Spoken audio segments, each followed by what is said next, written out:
like the torch. Abu Ala al-Mawdudi. Oh my God. Inspiration. Muhammad Ali Jinnah.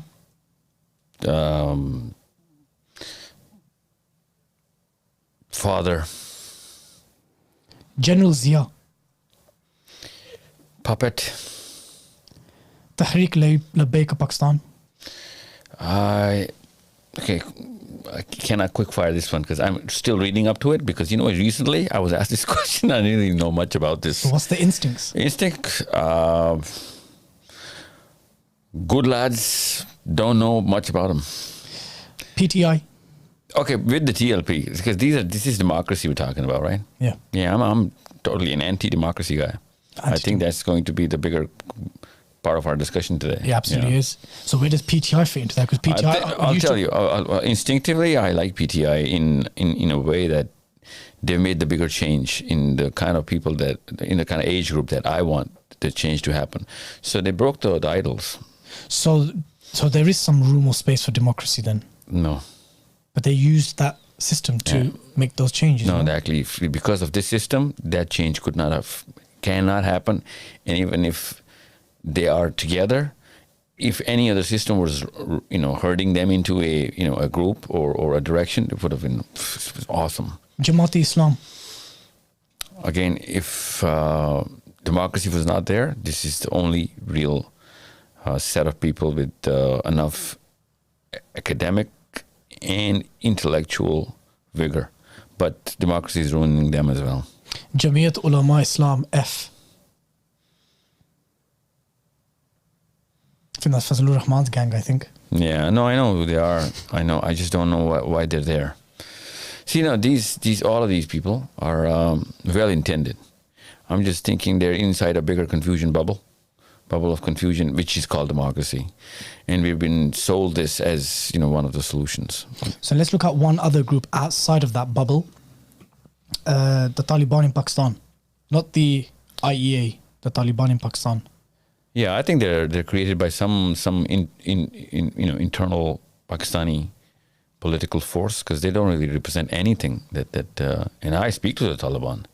This TTP thing, it's not real. It's more of a political pawn in the local Pakistani game. It's not even close to a religious movement. Mm-hmm. Yeah, it's not. I said no.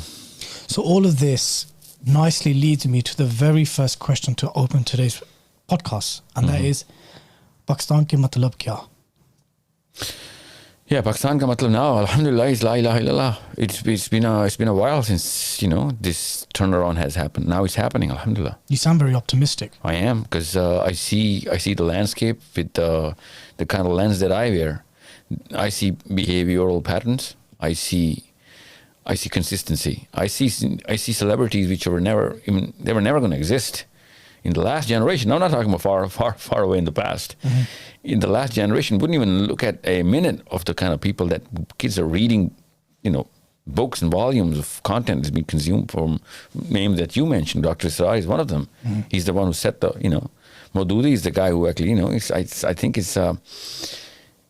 If I had to mention someone other than Jinnah Iqbal. Sure. He would be Maududi. Really? He's the guy. Yeah. He has raised the IQ of the whole generation, like literally, by 10, 20 points. And I'm not just talking about any IQ of general skill, life skill. I'm talking about Islam. He's given that kind of sense that regular Joes in universities with who cannot really understand the bigger political system can still make sense of an Islamic solution inside Pakistan. This is, may Allah have, rahmah on him, and Ameen. May Allah raise his ranks in Jannah, inshallah. This guy is, this is the guy. So what would your response be to the fact, I would say, that there is still a strong minority, at least amongst the ruling elite, which are very secular, vehemently pro-Western.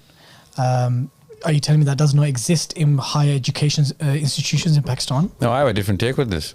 Let me tell you what's going on. In Pakistan, or in the classical Muslim mindset right now, majority of the Ahl Sunnah. The doctrine itself, which was given to Muslims as in the name of Islam, is secular. Any guy who you're ever going to meet is going to be secular in the name of Islam if he's a Muslim. These guys who don't really understand Islam that well were trained from the West or wherever they got it from, which you're talking about, the elite of politics. The fact that Muslim with the beard, with the Quran in his hand, with enough knowledge, is using that knowledge to stay away from politics is the bigger problem. And they're getting this from, literally with the Bible. This is Matthew 22 they're actually using. Render to Caesar what belongs to Caesar. Otherwise, Muslims should have been taken in. This is why Maududi. Why do you think I like Maududi so much? I'm putting Maududi in, on the pedestal of Jinnah when it comes out to Pakistan. Because he's the only guy who rationalized the use of, he put the word dominance inside the mind of a Muslim, that we have to dominate and control the system, even though I don't really agree to it, the technique he used, democracy, of course. But he did the kind of chessboard he had, he played whatever he could with the kind of pieces he had on the board. But classical Muslim right now, he actually believes in Matthew 22. And someone somewhere started this, because this is literally going against every single, this is causing way more problems. And the biggest problem the Muslims right now, from Tunisia to Indonesia, is that the classical Muslim mind, that madrasa-trained guy with the Quran and the Hadith and the Sira, is never going to come into power. He actually evades coming into power. And then he keeps, yapping about how bad the political elite is from any country. You pick them. Mm-hmm. And then you find out what's the masjid doing. Masjid is not doing anything. Ever since October 7th, last year, I went from Australia to everywhere going with the single campaign that the masjid has fallen, because the only solution was coming or supposed to come from the masjid, and that is to mobilize the youth into political dominance and gain back the power. Why are you then so optimistic on the one hand in terms of what you observe as a sentiment gravitating towards Islam, but then at the same breath saying the masajid have lost it, the students of knowledge, maybe even some scholarly class, even though we don't have these terminologies in our tradition?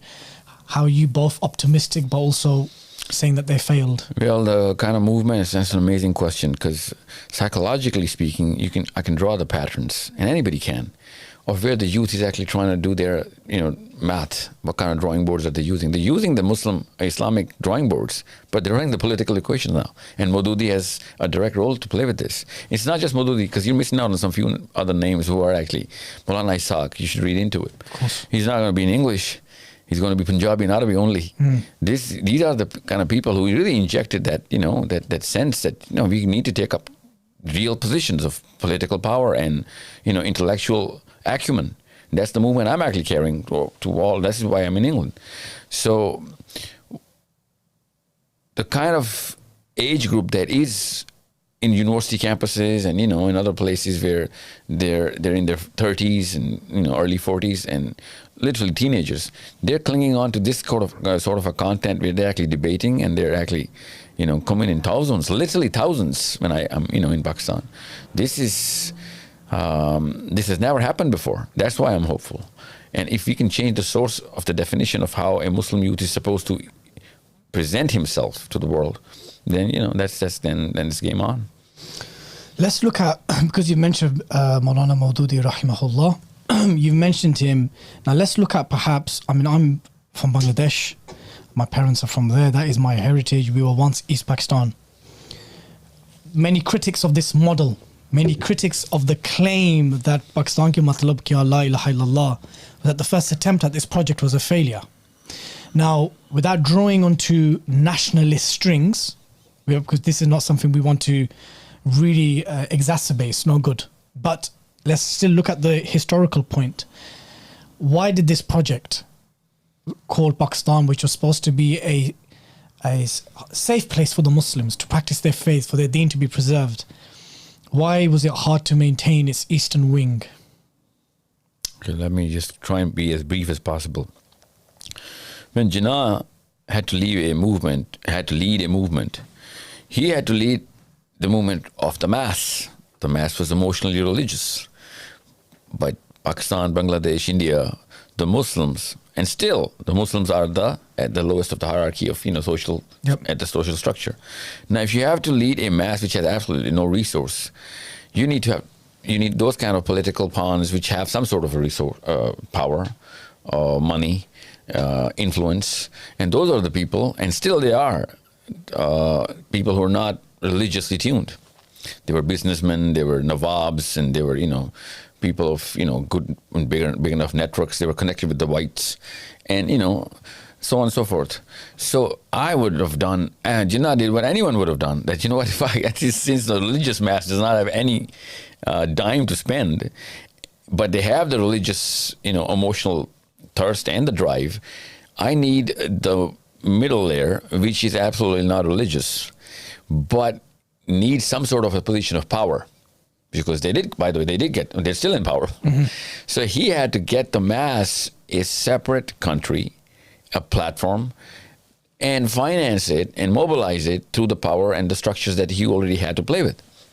Now, from Liaquat Ali Khan to Imran Khan, these people don't represent the mass.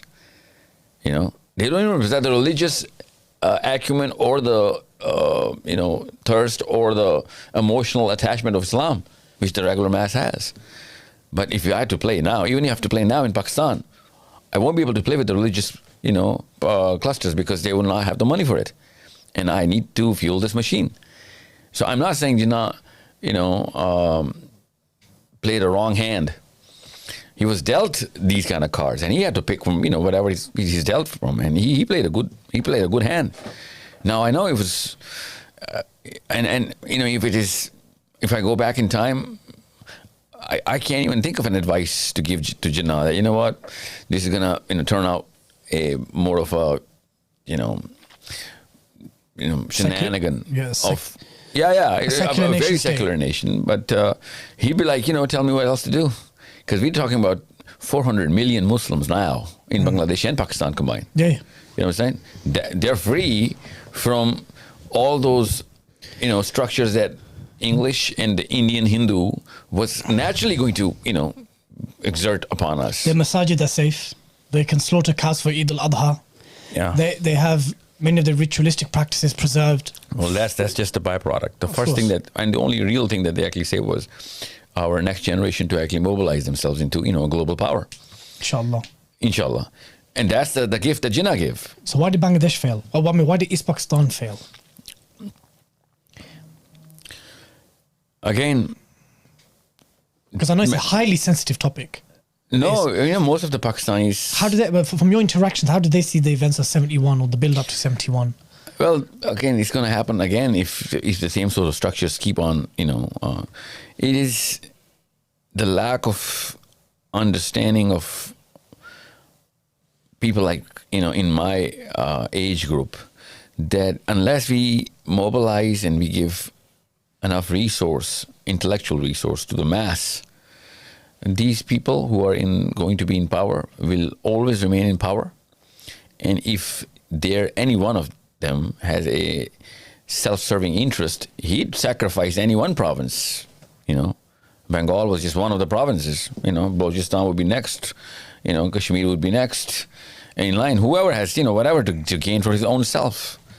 It was a one man's selfish interest that we actually went through whatever we went through. Otherwise, everybody knows what happened in the elections. Sheikh Mujib, when he won the everybody knows. Nobody can deny that. There was an overwhelming majority that Mujib had, and it just happened so that a few people, 2 or 3 families in power could make that decision. That power should not be with this sort of a system. That's why I'm against democracy, by the way. Just because somebody has that sort of power is naturally going to corrupt a guy with absolutely no acumen of Islam, so no sense of personal justice. So this is a one man's decision that you and I are calling each other from across the flanks. Otherwise, Jinnah would be as Jinnah for you as I think it is. Yeah. He is.